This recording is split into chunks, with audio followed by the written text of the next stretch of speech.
Picture this, you're 7 months pregnant, living in a glass mansion overlooking the Pacific, married to a charming tech millionaire who seems perfect in every way. But then you discover something on his laptop that changes everything. Encrypted messages revealing your husband isn't just building apps. He's laundering $50 million for Mexican drug cartels. What happens next will shock you, because when Isabella Morrison Hayes tried to gather evidence against her criminal husband, she triggered a chain of events that would cost her everything she held dear. A violent confrontation at the top of a spiral staircase, a father's military precision revenge that spans two states, federal agents, corrupt cops, and cartel assassins all converging on one terrifying night. But here's what makes this story unforgettable. Isabella's father isn't just any concerned parent. He's a retired military colonel with 30 years of intelligence experience and the resources of a defense contracting empire. When Marcus Hayes pushed his pregnant daughter down those marble stairs, he didn't just commit assault, he declared war on a man who knows exactly how to destroy enemies completely and permanently. This is the true story of how a tech entrepreneur's greed turned into the biggest mistake of his criminal career, and why you should never underestimate the power of a military family when they decide to fight back. The storm clouds gathering over Austin's skyline seemed to mirror the tension building inside the 57th floor penthouse.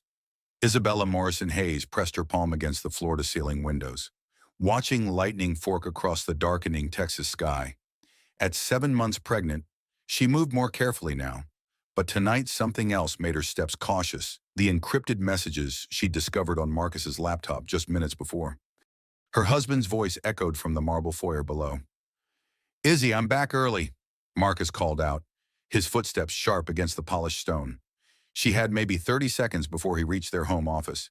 The laptop screen still glowed with the conversation that had made her blood run cold. Code names, dollar amounts in the millions, references to cleaning money through his app development company. Marcus Hayes, her charming tech entrepreneur husband, wasn't just building the next billion-dollar startup. He was laundering drug money. "Coming, honey," she called back, her engineering training kicking in. Document first, analyze later. Her phone's camera captured screen after screen of evidence before she closed the laptop and placed it exactly where she'd found it. Marcus appeared in the doorway, his 6-foot frame filling the space. Even after 2 years of marriage, he still took her breath away. Dark hair perfectly styled, expensive suit tailored to perfection, smile that had charmed investors out of hundreds of millions. Tonight, though, something predatory lurked behind his green eyes. "Working late again?" he asked, loosening his silk tie. His gaze swept the room, lingering on the laptop's position. "Just reviewing the structural plans for the new office building," Izzy replied, her hand instinctively moving to her rounded belly. "Baby's been kicking like crazy. I think she's going to be an engineer like her mom." Marcus's smile faltered for just a moment. "She, or he? You know what I mean." Izzy forced herself to sound normal, even as her heart hammered against her ribs. "How was Dallas? Did the investors bite?" "They always do." Marcus moved closer, and she caught the scent of expensive cologne mixed with something else, fear, suspicion. "You seem jumpy tonight. Everything okay?" The question hung in the air like the electricity before a lightning strike. This was the man she'd fallen in love with at a tech conference in San Francisco, the self-made millionaire who'd swept her off her feet with grand gestures and bigger dreams. The man who'd proposed on a beach in Malibu and promised her the world. "Just tired," she said. "Pregnancy brain. You know." Marcus stepped behind her desk chair, his hands settling on her shoulders. What once felt protective now felt possessive. "You haven't been sleeping well," he murmured, his thumbs working at the tension in her neck. "Maybe you should take a break from work. Focus on getting ready for the baby." The suggestion carried weight beyond mere concern. Over the past months, Marcus had been subtly isolating her, encouraging her to work from home instead of her downtown engineering firm, suggesting they skip social gatherings with her friends, even questioning her weekly calls with her father. "I'm fine, Marcus. Really?" His hands stilled on her shoulders. "Good, because I'd hate for you to stress yourself out over nothing. Stress isn't good for the baby." The words sounded like a warning. Thunder crashed outside, and in the sudden darkness between lightning flashes, Izzy glimpsed their reflection in the window, a pregnant woman trapped in the grip of a man whose true nature she was only beginning to understand. "I should call Dad," she said, testing the waters. "He's been worried since my last checkup showed elevated blood pressure." Marcus's hands tightened imperceptibly. "Your father worries too much. Colonel Morrison needs to learn that you're my responsibility now." The way he said "my responsibility" made her skin crawl. This wasn't the loving husband she'd married. This was someone else entirely. Someone dangerous. "I think I'll head to bed early," Izzy said, standing carefully. "This storm's giving me a headache." "Good idea." Marcus's voice followed her toward the door. "Oh, and Izzy, next time you want to use my laptop, just ask. I keep important business files on there. Wouldn't want you accidentally deleting something crucial." She froze in the doorway. He knew. Somehow, he knew she'd been looking. "Of course," she managed. "Good night, Marcus." As she climbed the spiral staircase to their bedroom, Izzy's mind raced through possibilities. The evidence on her phone could destroy Marcus's criminal empire, but it could also destroy her. A millionaire with cartel connections wouldn't hesitate to eliminate threats, even if that threat was carrying his child. Behind her, Marcus's voice carried up the stairs, cold and final. "Sweet dreams, darling. Tomorrow's going to be a very interesting day." Morning brought no relief from the storm, either the one raging outside or the one brewing inside their marriage. Izzy woke to an empty bed and the sound of Marcus on a conference call downstairs, his voice carrying that particular tone he used when discussing sensitive business matters. She'd spent most of the night staring at the ceiling, formulating and discarding escape plans. Her father, retired Colonel Robert Morrison, lived just 2 hours away in San Antonio. Dr. Sarah Mitchell, her best friend from MIT, worked at Austin General Hospital.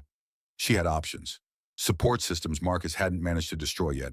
But first, she needed more evidence. The encrypted messages on her phone were damning, but any defense attorney worth their fee could claim they were fabricated. She needed something concrete, undeniable bank records, shipping manifests, anything that proved Marcus Hayes was more than just another tech success story.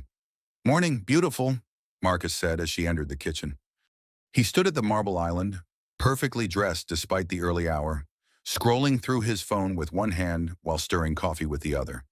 "Sleep well. Like a baby," she lied, accepting the mug he offered. The coffee was perfect exactly the way she liked it, with just a touch of cream and honey. Marcus remembered details like that, which made his deception even more chilling. "I have to fly out to Houston today," he said, not quite meeting her eyes. "Potential merger discussion with a gaming company. Might be gone overnight." This was it, her chance to gather real evidence while he was away. "That sounds exciting. The baby and I will miss you." Something flickered across his face at the mention of the baby.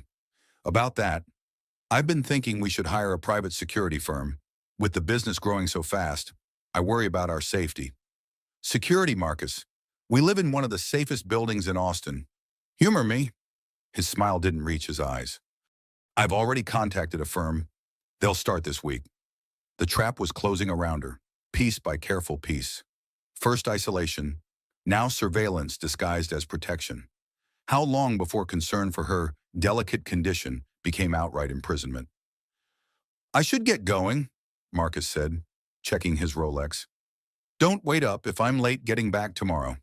He kissed her forehead, a gesture that once melted her heart, but now made her skin crawl. After his departure, Izzy waited exactly 1 hour before moving into action. Marcus's home office occupied a corner of their penthouse with commanding views of downtown Austin. The space reflected his personality: minimalist, expensive, and carefully controlled. His laptop sat locked in a drawer, but Izzy's engineering background included a minor in computer science. Breaking into his system took less than 20 minutes. What she found exceeded her worst fears. Hayes Development Solutions wasn't just laundering money. It was the digital hub for a sophisticated criminal network spanning 3 states. Marcus's apps provided perfect cover for moving dirty cash. A meditation app with in-app purchases allowed cartels to buy premium features with drug profits. A fitness tracking app let dealers invest in virtual personal training sessions. The money flowed in dirty and came out clean, ready for legitimate investment. But the real shock came when she found the communications with his partners. Victoria Sterling, listed as a business consultant, was clearly much more than that based on their intimate messages. Worse, Detective Ray Thompson from Austin PD appeared regularly on the payroll, ensuring investigations went nowhere. Izzy photographed everything, her hands shaking as she documented the scope of her husband's criminal empire. $50 million in the past year alone. Connections to Mexican cartels, corrupt officials, and a network of shell companies that made her head spin. A sound from the foyer made her freeze footsteps on marble, too heavy to be the cleaning service. "Mrs. Hayes," an unfamiliar voice called out. "Security company, your husband asked us to start today." Her blood turned to ice. Marcus had lied about Houston. This wasn't coincidence, this was a trap. He knew she discovered his secrets, and now he was making sure she couldn't act on that knowledge. "Just a moment," she called back, frantically closing files and clearing browser history. The laptop went back in its drawer, locked and positioned exactly as she'd found it. Two men in dark suits stood in her foyer when she emerged from the office. They looked like corporate security, but their eyes held the cold calculation of soldiers or killers. "Mrs. Hayes, I'm Jim Patterson with Apex Security Solutions. Your husband contracted us to provide personal protection services." "I'm sorry, there must be some mistake," Izzy said, forcing her voice to remain steady. "My husband's in Houston on business. We didn't discuss any security arrangements." Patterson's smile was as genuine as plastic flowers. "He called this morning. Apparently there have been some threats against tech executives in the area. He's concerned for your safety, especially with the baby coming." The lie was smooth, practiced. These weren't security guards, they were Marcus's insurance policy, her prison guards. "That's very thoughtful," she managed. "But I'm fine on my own. Perhaps you could start tomorrow when my husband returns." "I'm afraid Mr. Hayes was quite insistent we begin immediately." Patterson's partner, a mountain of a man who hadn't spoken, positioned himself between Izzy and the door. "Don't worry, Mrs. Hayes, you won't even notice we're here." But she would notice. She'd notice every lost opportunity to escape, every blocked phone call to her father or Dr. Mitchell, every step toward the invisible cage Marcus was building around her. As Patterson and his silent partner settled into her home like occupying forces, Izzy felt the walls closing in. The evidence burning in her phone meant nothing if she couldn't get it to someone who could act on it. Her husband wasn't just a criminal, he was smart enough to stay 3 moves ahead of everyone else. The baby kicked inside her, and Izzy placed a protective hand over her belly. Whatever Marcus Hayes was planning, she wouldn't let him destroy their child's future. But first, she had to survive long enough to fight back. Outside, the storm raged on. Marcus returned the next evening with flowers and apologies, playing the part of the concerned husband to perfection. The security team had become invisible fixtures in their home, always present but never intrusive, like well-trained predators waiting for the right moment to strike. "Houston went better than expected," he said over dinner, his charm restored to its full wattage. "The merger's looking very promising. We might be looking at $100 million deal." More dirty money disguised as legitimate business, Izzy thought, forcing herself to smile and nod. "That's wonderful, honey. There's just one small complication." Marcus set down his fork, suddenly serious. "Some of my investors are getting nervous about regulatory scrutiny. With all the new oversight on tech companies, they want assurance that everything's squeaky clean." The words carried subtext that made her stomach clench. "What kind of assurance?" "Internal audit, complete review of all our systems, files, communications." His green eyes fixed on hers with laser intensity. "They want to make sure there are no surprises that could derail the deal." Izzy felt the noose tightening. An audit would uncover her digital trespassing, reveal that she'd accessed files meant to stay buried. "That sounds thorough. Very thorough. They're bringing in specialists who can recover deleted files, trace access logs, even pull data from phones and personal devices." Marcus reached across the table to squeeze her hand. "Nothing to worry about, of course. We've got nothing to hide." The threat was clear. He knew about her phone, knew about the evidence she'd gathered. The audit was theater, a way to discover and eliminate anything that could threaten him. "When does this audit start?" she asked, though she already knew the answer would be soon. "Tomorrow morning. I thought it would be best to get ahead of it. Show we're proactive about compliance." Izzy excused herself to the bathroom, her mind racing. 24 hours to act, maybe less. The security team would never let her leave the building, and Marcus had undoubtedly disabled her access to their accounts and communications. But she still had one advantage he might have overlooked. Her father's military training had taught her to always have an exit strategy. The pregnancy complicated everything. At 7 months, she couldn't run far or fast, and any escape attempt would have to account for the baby's safety. But staying meant certain death for both of them once Marcus decided she was too dangerous to keep alive. She returned to the dining room to find Marcus on his phone, speaking in low tones to someone who was clearly not a business associate. The conversation ended abruptly when he saw her. "Everything okay?" she asked. "Just confirming some details for tomorrow." His smile held a sharp edge. "You should get some rest, darling. Big day ahead." That night, Izzy lay awake listening to Marcus's steady breathing beside her, every instinct screaming that this might be her last chance. The phone with the evidence remained hidden in her jewelry box, but it would do no good if she couldn't get it to someone who mattered.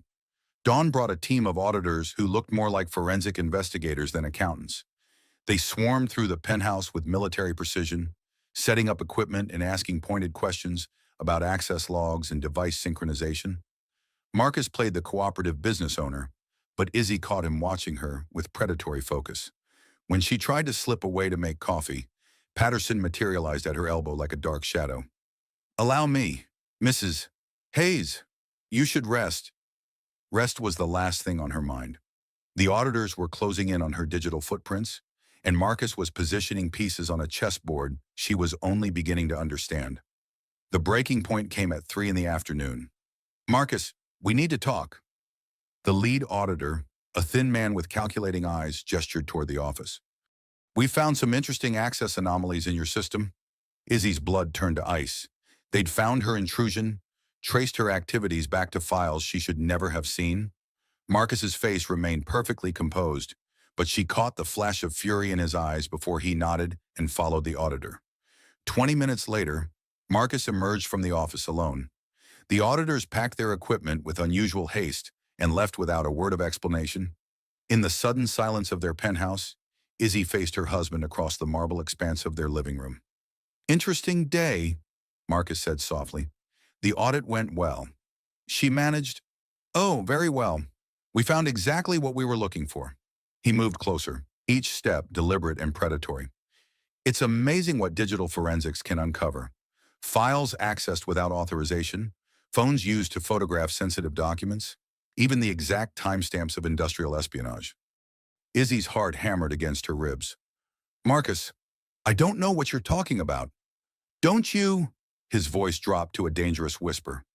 "My pregnant wife, sneaking through my private files like a common thief, taking photos of confidential business documents, preparing to betray the man who gave her everything.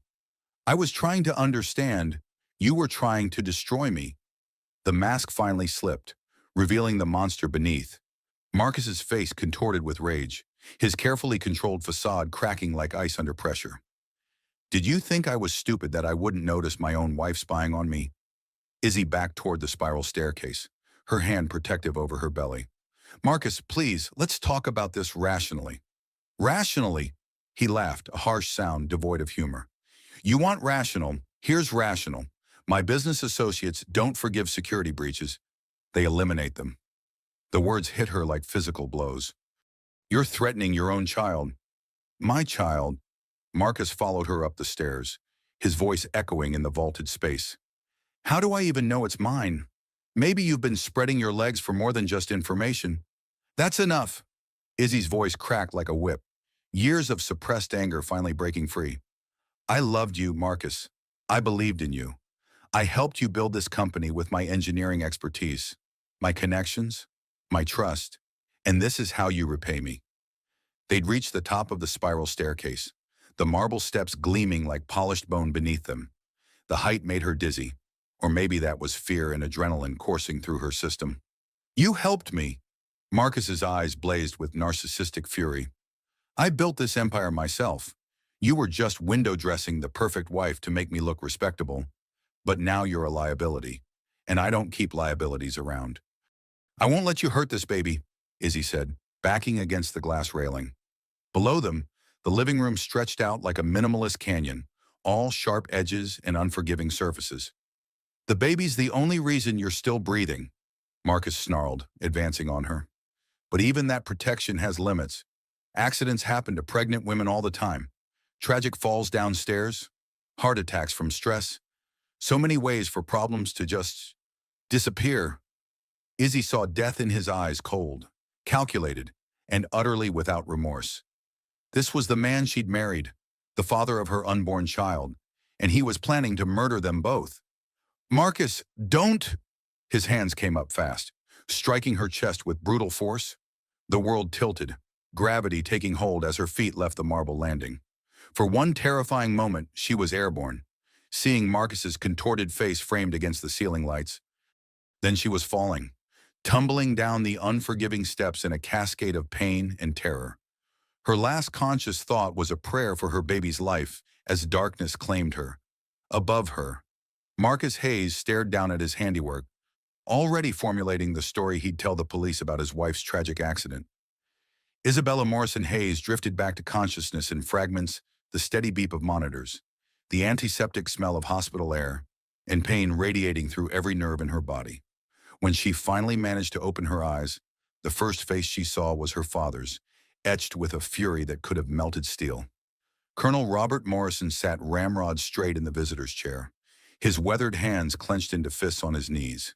At 58, he still carried himself like the military officer he'd been for 30 years, but grief had carved new lines around his ice-blue eyes. "Dad," her voice came out as barely a whisper. "Easy, sweetheart." Waity, he moved to her bedside, his voice gentling as he took her uninjured hand. "You're safe now. You're at Austin General." The memories crashed back like a second fall, Marcus's rage, the confrontation at the top of the stairs, the moment of weightless terror before impact. Her free hand moved instinctively to her belly, finding it flatter than it should be. "The baby," she whispered, though she already knew the answer from her father's expression. "I'm sorry, Izzy. The fall caused placental abruption. The doctors did everything they could, but—" Robert's voice broke slightly. "Your daughter didn't make it." The words hit harder than any physical blow. Her daughter, the little girl who'd kicked so vigorously just days before, who'd responded to music and her father's voice, who'd been due to arrive in just 2 months. Gone.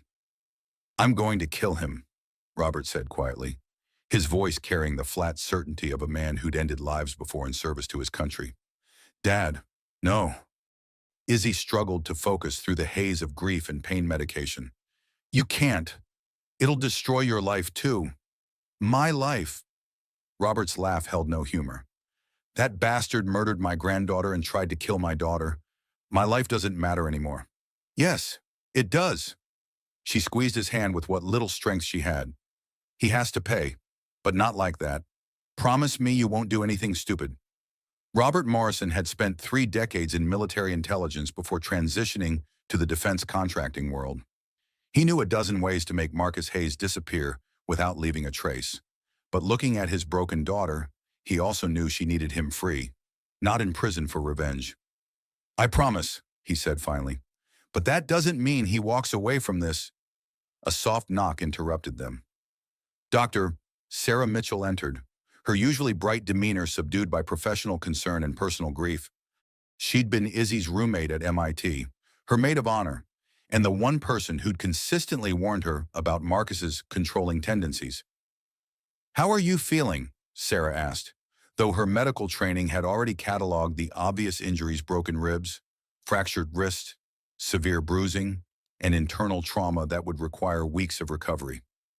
"Like I fell down a flight of marble stairs," Izzy replied, attempting dark humor to mask her devastation. "The police want to interview you when you're ready," Sarah said carefully. "Detective Ray Thompson from Austin PD.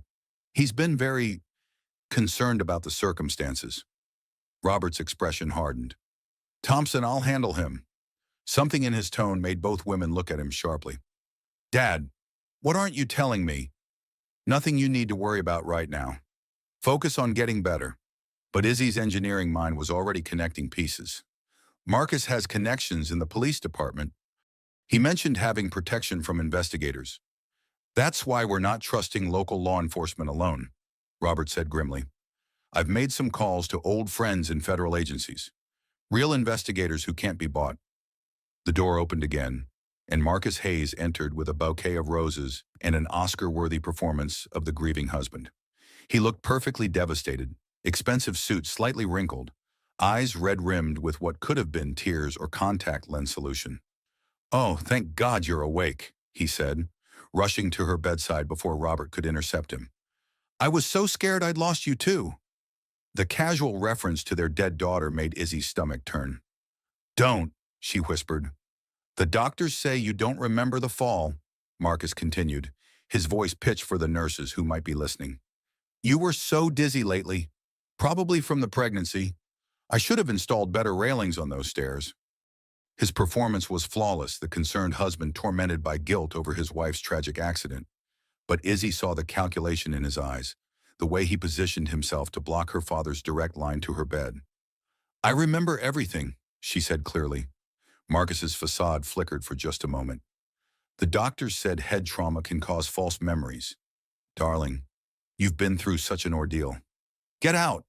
Robert's voice cut through Marcus's act like a blade. "Get out before I do something we'll both regret." "I understand you're upset, Robert," Marcus replied smoothly. "We're all grieving. But Izzy is still my wife, and I have every right to be here. The woman you pushed down the stairs. The woman I rushed to the hospital after finding her unconscious at the bottom of our staircase," Marcus corrected. "I know you need someone to blame for this tragedy, but accidents happen. The important thing now is Izzy's recovery." Dr. Mitchell stepped between them before the confrontation could escalate. "Gentlemen, my patient needs rest. Visiting hours are over." Marcus leaned down to kiss Izzy's forehead, whispering so only she could hear, "Remember, darling, accidents can happen anywhere, even in hospitals." After he left, the room felt like a storm front had passed. Robert stared at the closed door with the expression of a man planning war. "He threatened me," Izzy said quietly. "Just now. He's not going to let this go to trial." "Neither am I," her father replied. "I've been making calls since you were brought in. Marcus Hayes thinks he's untouchable, but he's about to learn what real power looks like." Sarah checked the monitors, her expression troubled. "Izzy, there's something else. The injuries you sustained, there was significant internal damage. The emergency surgery saved your life. But what?" Sarah's medical training warred with her friendship. But truth won out. "You won't be able to have children? I'm sorry." The words landed like another physical blow. Not only had Marcus killed their daughter, he'd stolen any chance of future children. The full scope of his destruction was finally clear. He hadn't just attempted murder. He'd annihilated her dreams of motherhood. "Now do you understand why I want him dead?" Robert asked quietly. Izzy closed her eyes, feeling something cold and hard forming in her chest where hope used to live. When she opened them again, her father saw something new in her expression, a reflection of his own capacity for calculated vengeance. "No," she said, "I don't want him dead. I want him to lose everything he's ever valued, everything he's ever worked for. I want him to feel exactly as helpless and broken as he made me feel." Robert Morrison smiled for the first time since arriving at the hospital. His daughter wasn't just a victim anymore. She was becoming a soldier in a war Marcus Hayes didn't even know had started. "That," he said, "can be arranged." 3 days after the fall, Detective Ray Thompson finally arrived for Izzy's official statement. He was exactly what she'd expected from Marcus's casual mentions, a career cop more interested in closing cases than finding truth, with the soft look of someone who'd grown comfortable with cutting corners. "Mrs. Hayes, I know this is difficult," Thompson began, settling his bulk into the visitor's chair with practiced sympathy. "But we need to understand what happened that night," Robert Morrison observed from the corner, his presence officially explained as a concerned father, but actually serving as Izzy's protection. He'd spent the previous 2 days making very specific phone calls to very specific people. "I remember everything, Detective," Izzy said clearly. "My husband and I were arguing at the top of our staircase. He became violent and pushed me down the stairs." Thompson's expression didn't change, but something shifted in his eyes. "Head trauma can cause memory issues. Mrs. Hayes, your husband described finding you unconscious after what appeared to be a tragic accident. Are you suggesting my daughter is lying?" Robert's voice carried the quiet authority of a man accustomed to being obeyed. "Of course not. Colonel Morrison, I'm just noting that domestic situations can be complicated. Sometimes people misinterpret accidents as intentional acts, especially when emotions are running high. Izzy studied Thompson's face, seeing the corruption Marcus had paid for. Did my husband tell you about his business activities? Detective, Mr. Hayes runs a successful tech company, very respected in the community. A tech company that launders $50 million annually for Mexican drug cartels. Thompson's mask slipped for just a moment, a flicker of panic before professional composure reasserted itself. That's a very serious accusation. Mrs. Hayes, do you have any evidence to support such claims? As a matter of fact, she does. The voice from the doorway made everyone turn. A woman in a dark suit entered, flashing FBI credentials. Agent Linda Rodriguez was everything Detective Thompson wasn't: sharp, professional, and incorruptible. Agent Rodriguez, FBI Financial Crimes Division, she announced. We've been investigating Hayes Development Solutions for several months. Mrs. Hayes, we understand you may have information relevant to our case. Thompson stood quickly. Now wait just a minute. This is Austin PD jurisdiction. Money laundering across state lines makes it federal jurisdiction. Rodriguez interrupted smoothly. Mrs. Hayes, your father contacted my supervisor yesterday. He mentioned you might have documentary evidence of criminal activity. Robert moved to his daughter's bedside. The phone is in her jewelry box at home. Everything she discovered is on there. That evidence was obtained illegally, Thompson protested. A wife going through her husband's private files. A wife discovering her husband's criminal enterprise, Rodriguez corrected, which she has every right to report.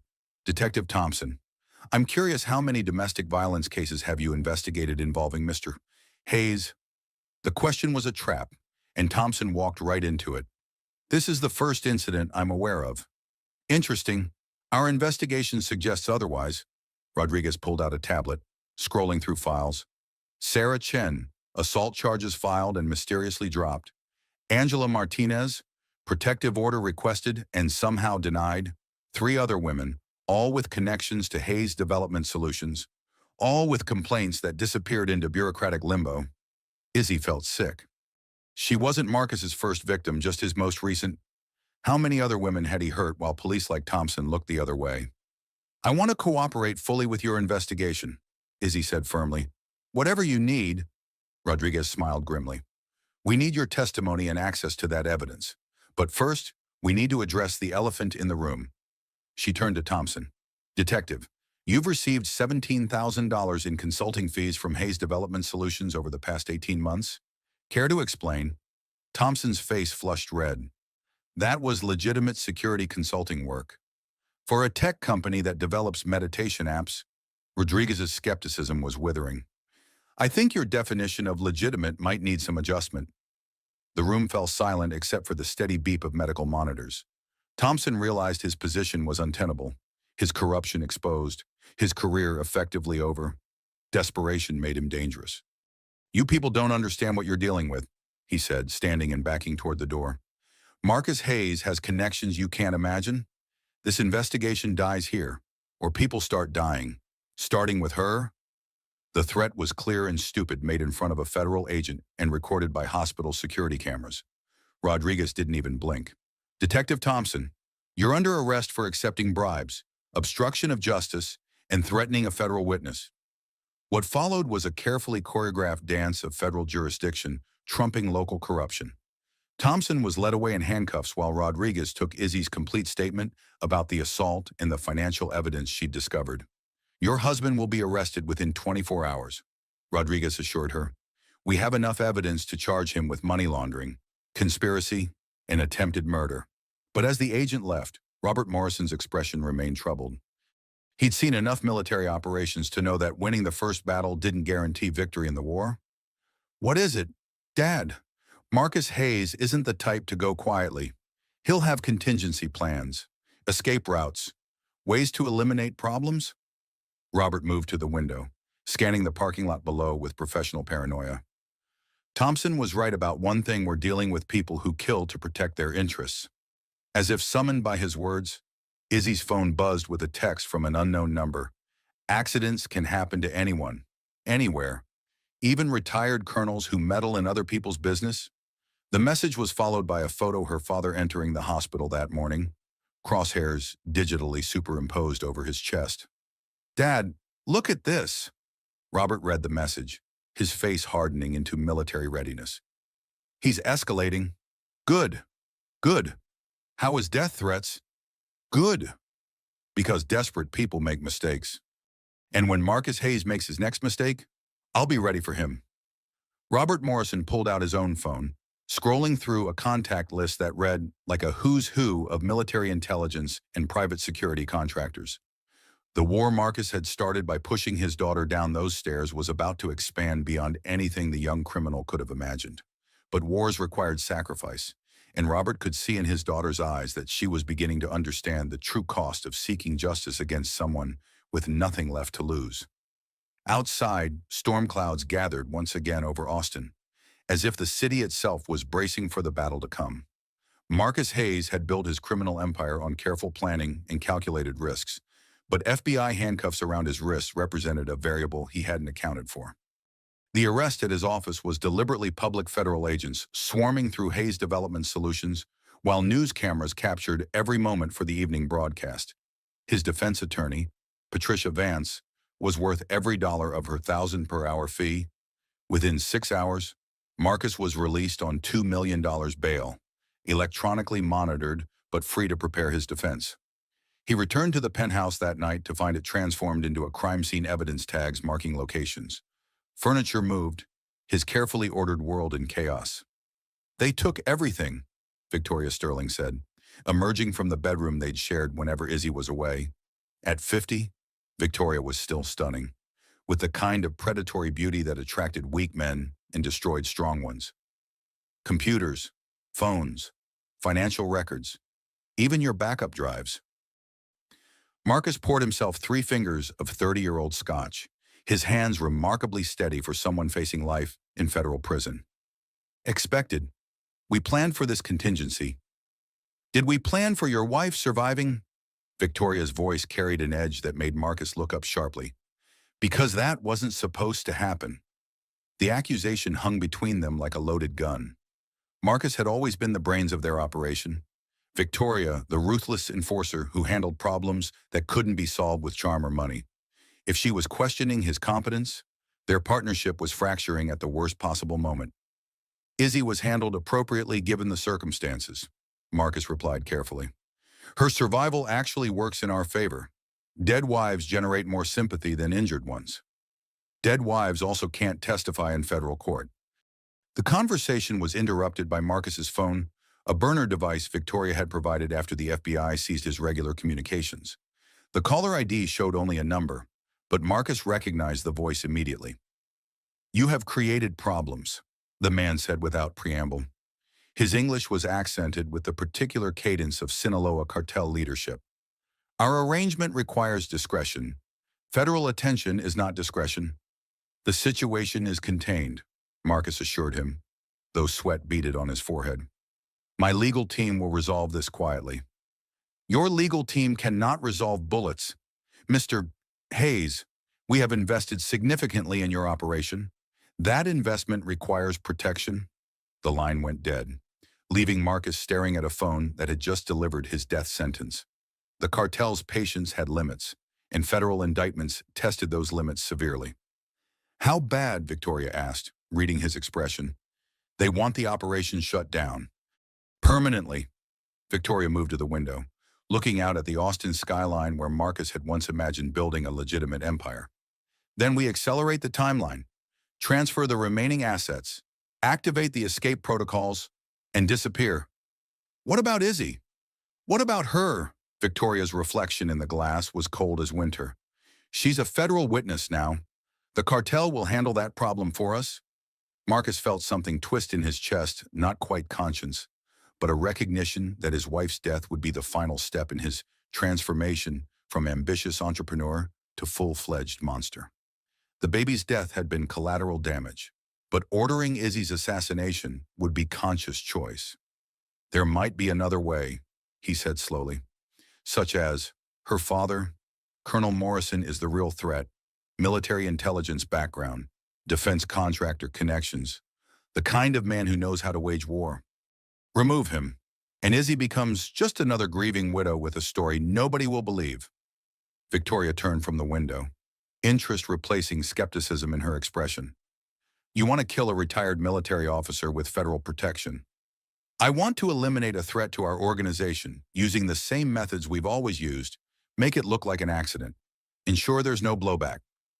The plan that emerged over the next hour was elegantly simple. Robert Morrison lived alone in a secured compound outside San Antonio, but he had to travel to Austin regularly to visit his daughter. Highway accidents happened every day, especially to men driving alone at night on isolated stretches of Texas interstate. Thompson's arrest complicates things, Victoria noted. We've lost our inside source with Austin PD, but gained credibility for our innocence, Marcus countered. If a corrupt cop was covering up for us, obviously we must be victims of his scheme rather than partners. They worked through the details with the same methodical approach they'd once applied to money laundering schemes. Vehicle surveillance, traffic pattern analysis, mechanical sabotage designed to cause fatal crashes at specific locations. It was the kind of operation Victoria excelled at: clinical, efficient, and utterly without mercy. At 2 in the morning, Marcus made the call that would set everything in motion. His contact was a mechanic who specialized in automotive accidents for various criminal organizations. The price was $50,000, paid in untraceable cryptocurrency. Make it look random, Marcus instructed. Tire blowout on a curve, brake failure on a hill, something that won't trigger suspicious investigation. When the mechanic asked, Marcus checked his watch. Robert Morrison would be driving back to San Antonio in 8 hours, taking his usual route along Highway 35. Tonight, between Austin and San Antonio. The target drives a black Mercedes sedan, license plate November Mike 747. After ending the call, Marcus felt the familiar rush that came with successful problem solving. In 12 hours, Robert Morrison would be dead, Izzy would be alone and vulnerable, and the federal case would lose its primary support structure. You're enjoying this, Victoria observed. I'm surviving this. There's a difference. But there wasn't, really. Marcus Hayes had crossed every line that separated him from the men who paid for his services. The transformation was complete from husband to criminal to killer, each step justified by the one before it. He didn't notice the small device Victoria had attached to his burner phone during their planning session, or the fact that every word of their conversation was being transmitted to a federal surveillance team 3 blocks away. Agent Rodriguez had been prepared for desperate measures, but even she was shocked by the casual brutality of Marcus's plan to murder his father-in-law. The recording would provide additional federal charges and demonstrate the scope of criminal conspiracy. More importantly, it gave them 8 hours to save Robert Morrison's life and set their own trap for the man who thought he was hunting them. Marcus Hayes had made his final mistake, though he wouldn't realize it until the handcuffs clicked shut for the second and final time. Robert Morrison had survived 3 decades of military operations by trusting his instincts when something felt wrong. Driving south on Highway 35 at 11 p.m., every instinct he possessed was screaming danger. The traffic pattern was wrong, too few cars for a Friday night, with suspicious vehicles maintaining exact distances behind him. His phone buzzed with a call from Agent Rodriguez. Colonel Morrison, do not return home tonight. We have credible intelligence of an imminent threat to your life. What kind of threat? Robert asked, though he was already taking the next exit ramp. Marcus Hayes hired someone to cause a fatal accident on your route home. We have the entire conversation recorded. You need to disappear until we can neutralize the threat. Robert pulled into a well-lit truck stop, parking where security cameras could capture every angle. How do you want to handle this? We're going to let them think they succeeded. The plan Agent Rodriguez outlined was audacious in its simplicity. Robert Morrison would officially die in a car accident tonight, complete with stage crash scene, body burned beyond recognition, and death certificate filed with appropriate authorities. Meanwhile, the real Robert Morrison would be relocated to a federal safe house under witness protection. The goal is to make Marcus believe he's eliminated his primary threat while we build an airtight case against him, Rodriguez explained. But it means you'll be legally dead for several weeks, possibly months. What about Izzy?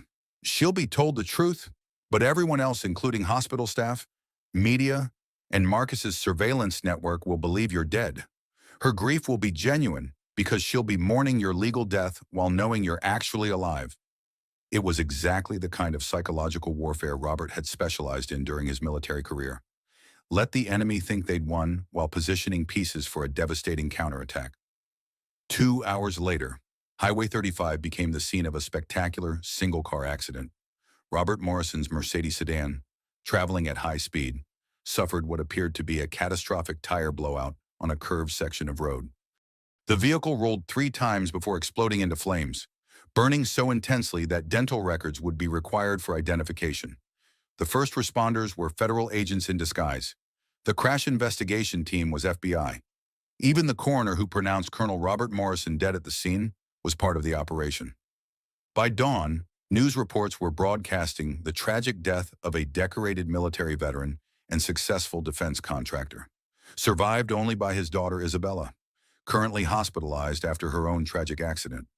At Austin General Hospital, Agent Rodriguez delivered the devastating news to Izzy with Academy Award-worthy grief. The tears that followed were entirely real, even knowing her father was alive. The legal death felt like losing him completely. Marcus Hayes received the news while eating breakfast in his penthouse, and his reaction was everything the FBI surveillance team could have hoped for. Relief, satisfaction, and the kind of cold calculation that would look damning to any jury. "Problem solved," he told Victoria, not knowing that federal listening devices captured every word. "The colonel's funeral should be quite moving. I'll need to play the grieving son-in-law to perfection. And after the funeral,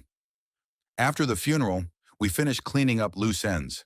Izzy, without her father's protection, becomes much more manageable." The funeral of Colonel Robert Morrison drew hundreds of mourners, military colleagues, defense industry associates, and federal agents posing as family friends. Marcus played his role flawlessly, supporting his grieving wife while privately celebrating the elimination of his greatest threat. Izzy's performance was equally convincing because her grief was genuine. Watching her father's empty coffin lowered into the ground, knowing he was alive but unreachable, felt like death itself. But the real drama began after the funeral.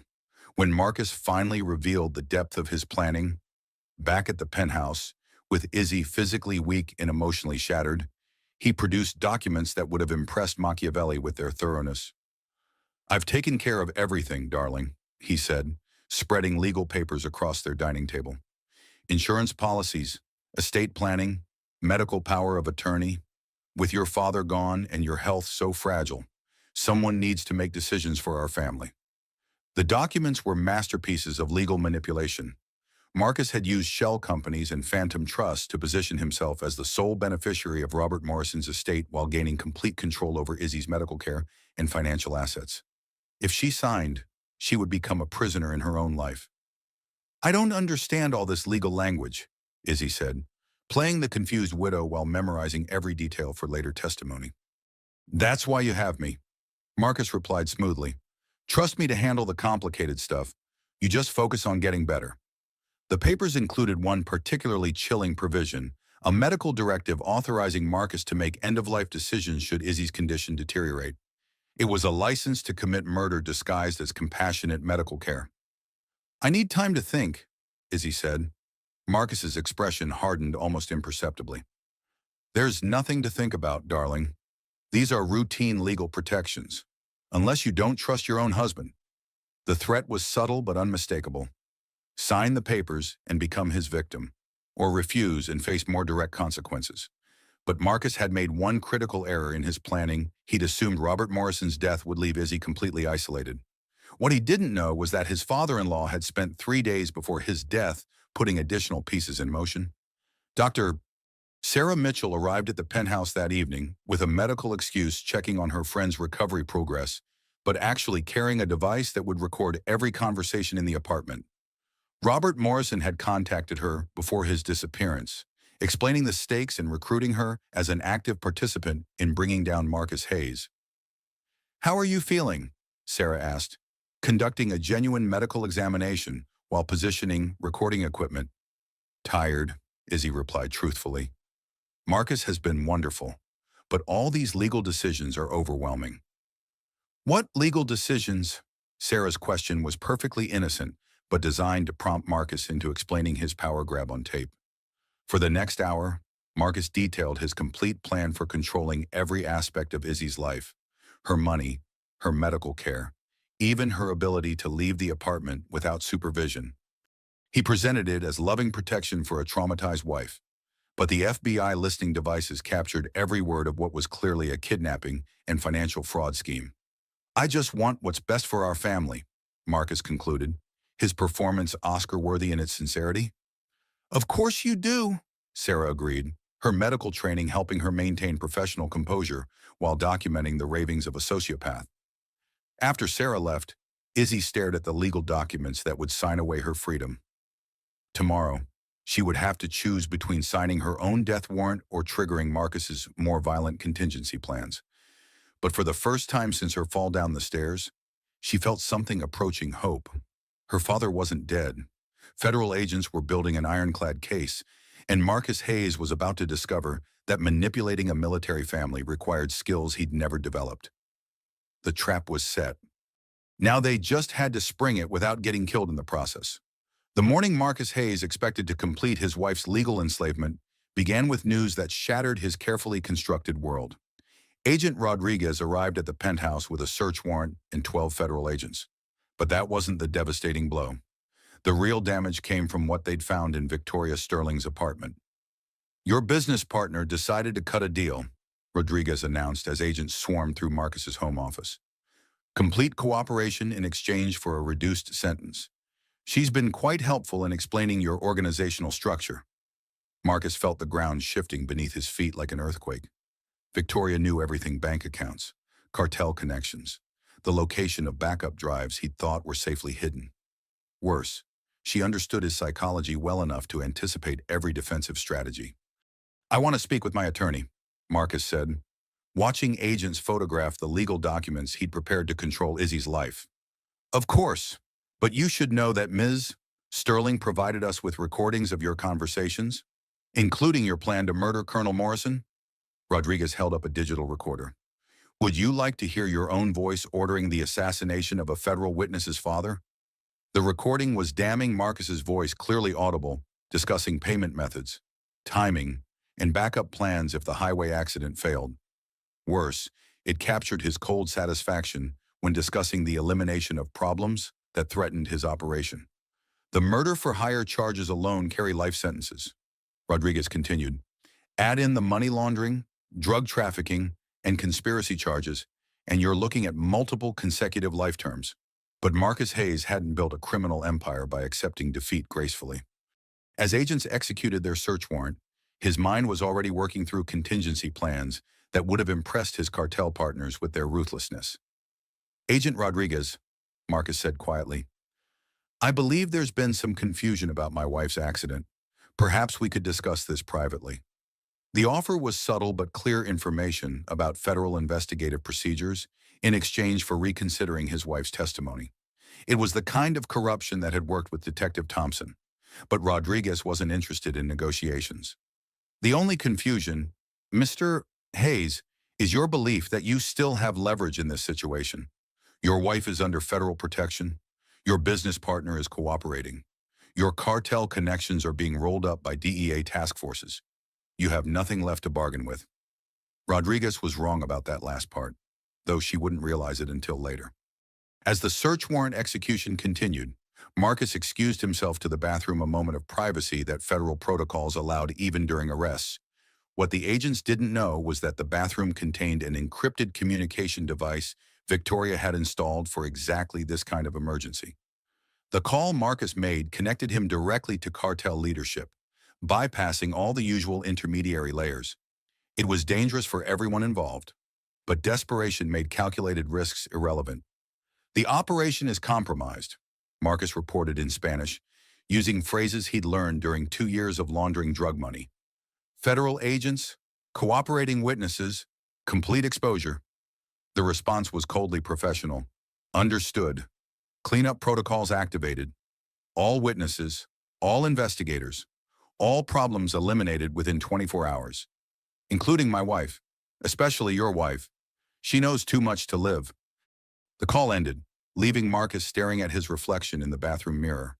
In less than a day, he'd gone from successful entrepreneur to federal fugitive to dead man walking. The cartel's cleanup protocols didn't distinguish between compromised partners and expendable assets. Everyone connected to Hayes Development Solutions was now marked for elimination. But at least Izzy would die with him. There was something satisfying about that symmetry. Marcus returned to the living room to find agents cataloging evidence with methodical thoroughness. They'd found backup financial records, encrypted communication logs, and detailed plans for expanding the money laundering operation into new markets. Everything needed to convict him several times over.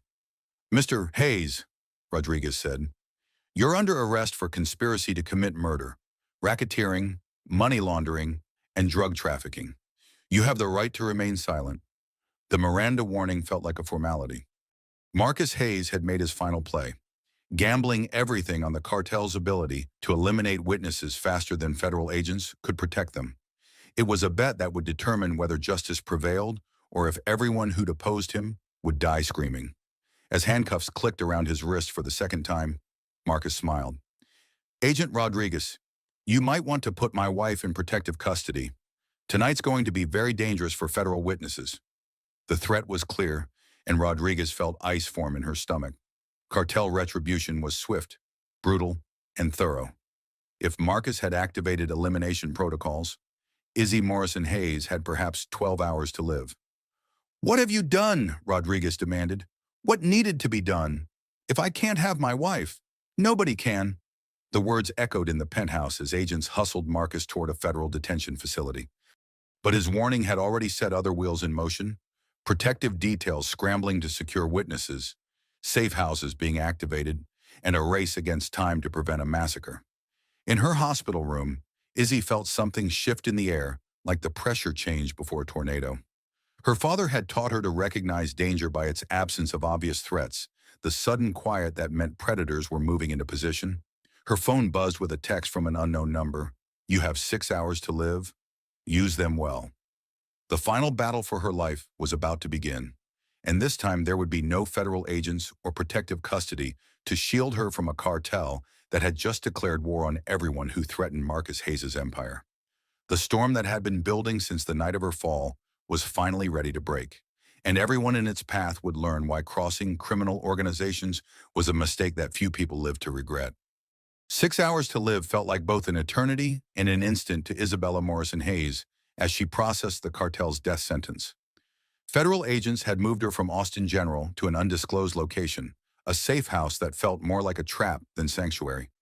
Agent Rodriguez's assurances about protection rang hollow when facing an organization that had just declared open war on the entire investigation. "We've intercepted communications indicating multiple assassination teams converging on Austin," Rodriguez explained, her professional calm barely masking genuine fear. "The cartel is eliminating every witness, every investigator, everyone connected to the Hayes case." Izzy stared out the reinforced windows of the safe house, watching FBI surveillance teams position themselves around the property.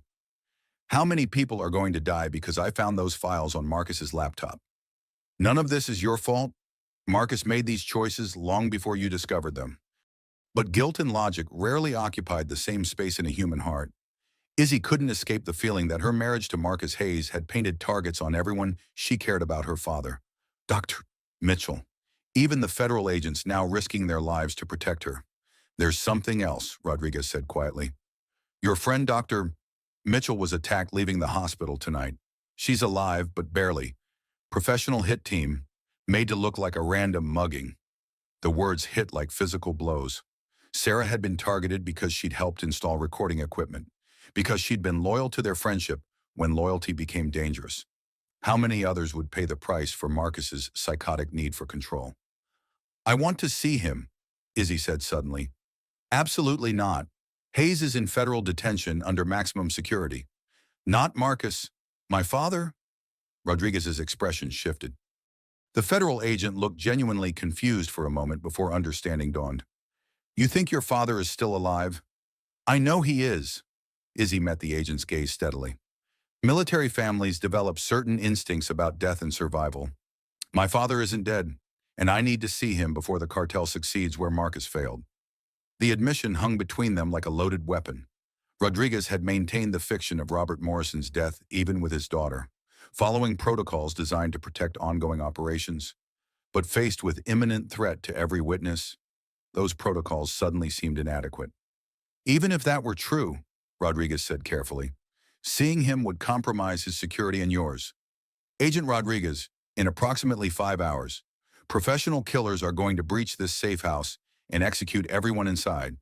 At that point, security protocols become irrelevant. The brutal honesty cut through federal bureaucracy like a blade.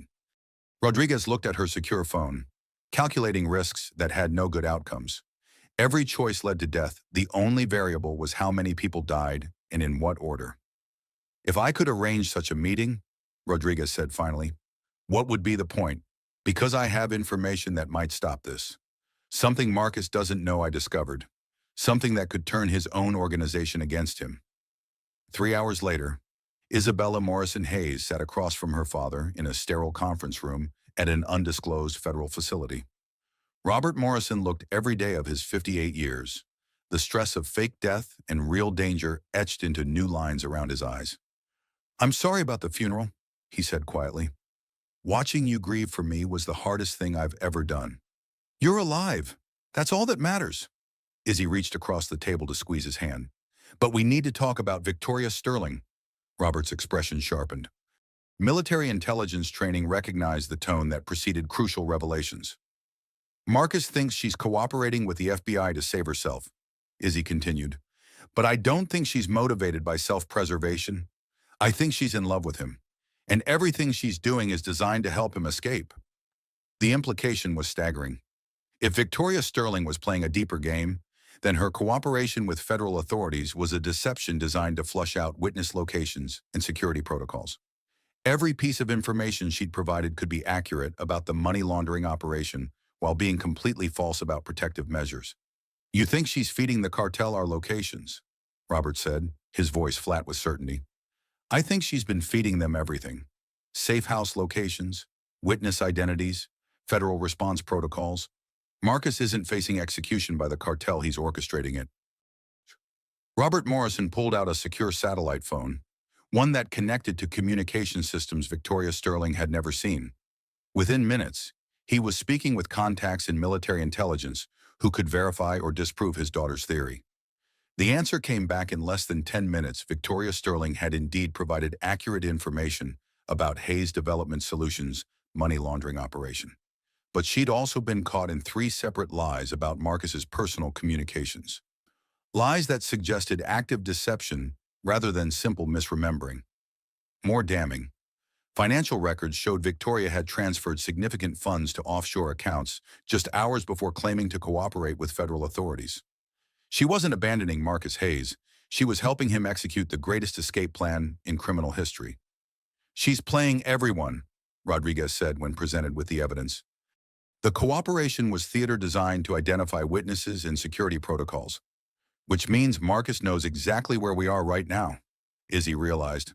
The safe house suddenly felt like a kill box. Its security measures transformed into walls that would trap them when professional assassins arrived.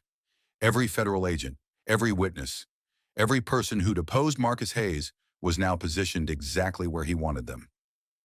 How long do we have? Robert asked, his military training already shifting into tactical mode. Rodriguez checked her watch. Based on intercepted communications, less than 2 hours. Then we don't wait for them to come to us, Robert said grimly. We go to them first. The plan that emerged violated every federal protocol for witness protection, but conventional approaches had already failed. Instead of hiding from cartel assassins, they would position themselves where Marcus Hayes could see them and where his narcissism would demand personal involvement in their deaths. He won't be able to resist, Izzy said, understanding her husband's psychology with the clarity that comes from surviving his violence. If he thinks he can watch me die while proving how smart he is, Marcus will leave federal detention to finish this personally. It was a desperate gambit that relied on criminal arrogance overriding survival instinct. But after everything Marcus Hayes had taken from her baby, her ability to have children, her sense of safety in the world, Isabella Morrison Hayes was ready to bet her life on understanding the monster she'd married. The final confrontation was coming, and this time only one of them would walk away alive. The abandoned warehouse district of East Austin had once been the heart of the city's industrial economy, but now it served as a perfect killing ground for the final act of Marcus Hayes's criminal empire. At 2 in the morning, the area was deserted except for federal agents, cartel assassins, and a family that had been systematically destroyed by one man's ruthless ambition. Isabella Morrison Hayes sat in a folding chair at the center of the warehouse floor, seemingly helpless and alone under harsh industrial lighting. But appearances were deceiving. She wore a Kevlar vest beneath her hospital gown, carried a recording device that would broadcast every word to federal surveillance teams, and possessed information that could destroy Marcus's organization even if she died in the process. Her father waited in the shadows 50 yards away, armed with military precision weapons and the focused anger of a man who'd watched his daughter nearly die twice because of criminal greed. Agent Rodriguez and her team occupied strategic positions throughout the building, ready to respond when Marcus inevitably revealed himself. The waiting was the hardest part. Every sound could herald arriving assassins. Every shadow might conceal a sniper's rifle. Every moment brought them closer to either victory or death. But Izzy had learned patience from her father's military training in engineering projects that required years of methodical work. At 2:15, Marcus Hayes arrived exactly as predicted. He entered through the main doors like a conquering general, flanked by 2 cartel enforcers who moved with the efficient violence of professional killers. Federal detention had been no obstacle. Victoria Sterling's deception had provided exact details about transport schedules and security protocols, allowing Marcus to escape during a staged prisoner medical emergency.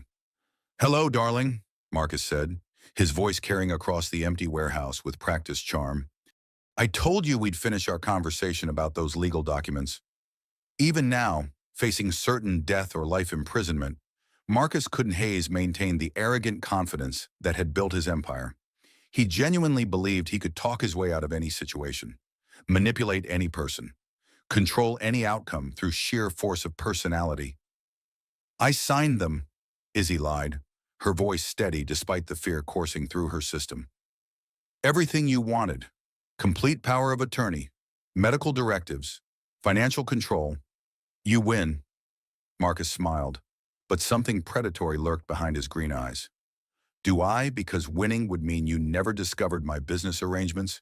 Winning would mean your father never interfered with my operations. Winning would mean I could trust my own wife." He gestured to his cartel associates, men whose dead eyes reflected decades of violence.